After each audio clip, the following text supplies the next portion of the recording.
Hi everyone, I'm Vec here. Today I would like to talk about how I get an offer directly from overseas to work in Japan. So it will help you to apply for jobs when you want, even if you are abroad. Let me talk about my situation. Back in 2021, I got an offer directly to work in Japan, and that company paid me the flight, 1 month hotel accommodations, as well as one-time bonus after I landed in Japan. Hey friends, this is Vec. This channel is about the mindset, tools, strategy in terms of being a digital nomad, build your online income, and work towards a happy life. So do subscribe to get more contents.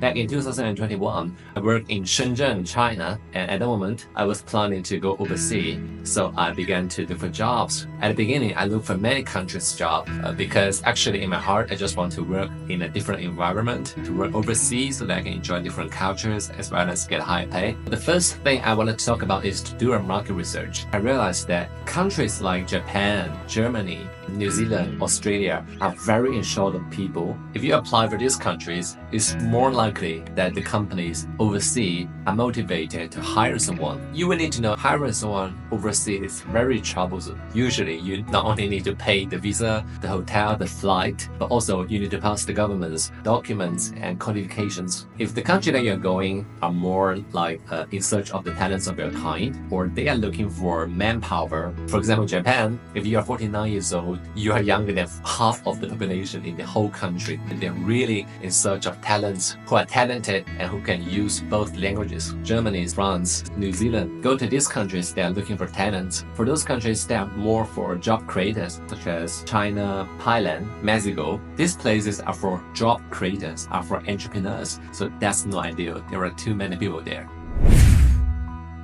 Second is that you need to have this kind of talent mindset. Especially during interview, I realized that a lot of people, they try to show they're really sincere when they're overseas. They don't even know what kind of salary the other side could provide. This will actually convey a message to the other side that you are really eager. Maybe you just come here for a visa, or you're not really interested in the job. Instead, you should show that you are a talent and you are the talent that they are looking for. So show your confidence, show your determination that you're going to work there for a long time because this is the path that you plan to develop. After the interview, we need to approach initiatively. If we only interview once and we quit, there's probably not a falling stage. But instead, try to add friends with that person. Try to send him messages to thank him briefly. One important thing is that do not send long messages. You should focus on interactions. This is how you will let the other side feel polished. There's a word, the sense of polishment. Let the other side feel comfortable. If you send a long messages, that shows that you are very eager. Some of them may feel embarrassed if they could not really proceed to the next round. Instead, try to send short, interactive messages whose aim is to encourage each side to communicate, to form a good relationship. You not only need to let him feel your talent, but also you need to let him feel that you are someone interesting, cozy,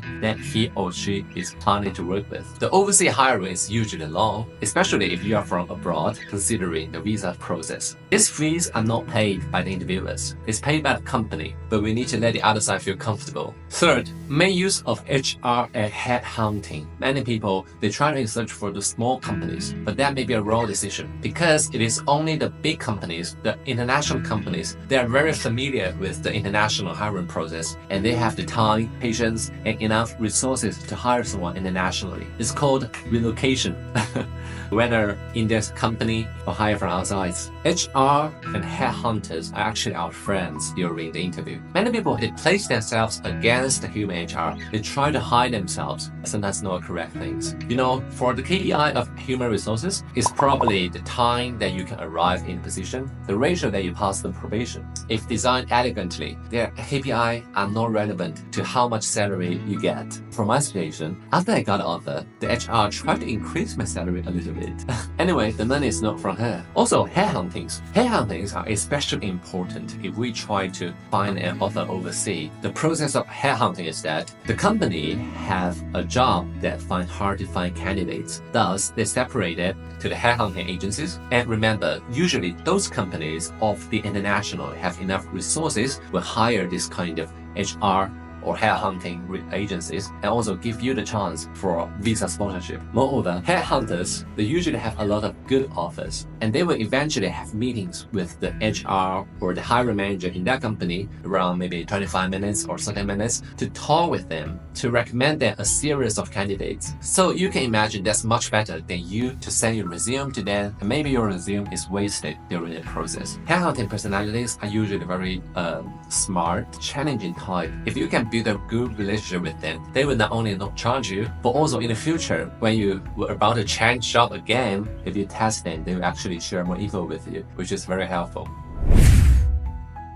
The third thing I want to mention is about networking. If we already work for over 2 or 3 years and we still have no networks in the career, that would be a waste. If you plan to change your job, the best, most efficient way is actually via your network. Especially that person, your friend, know the hiring manager. And if your friend can recommend you directly to the hiring manager, and that hiring manager tell the HR that he wants to interview you, okay, you definitely will have a higher chance of direct interview. Right now, I would deliberately try to collect my resources during my career network. For example, adding it on LinkedIn, try to make some notes about each person's personality. If you plan to go overseas, or if you plan to go for a different job, different cities, I think probably 6 months in advance, or 2 months in advance, even 1 year in advance, you should prepare to connect with these people. For example, you're trying to find jobs in Japan, you're trying to find jobs in Australia. I know it's hard, but why not start from adding the headhunting agencies or add some key contacts in Japan or Australia, etc. Try to be humble, because when you get rid of this kind of career, they are also normal people. For entrepreneurs or for real senior high-level management people, they know the value of talents. They know the biggest leverage is actually talent's leverage. So if you can work for them, it's their win. But you need to talk with these smart people, because only smart people, only people with more management experience are with this kind of open mindset, as well as they are willing to provide more chances for the real superior talents. Usually after the hiring process, you will be required to ask for some recommendations letters or CV letters. That company may interview back your premier manager about your performance, etc. So try to build a good impression before or after your current work experience. Moreover, try to stay 2 years, because if your work experience is above 3 years, but none of your experience is over 2 years, you may be in doubt. So try to show that you are a committed person. Try to show that you have the willingness to work for a career for a long time. Okay, still have any questions or things you want to discuss? How about your story? Try to comment below. This is Vec. See you next.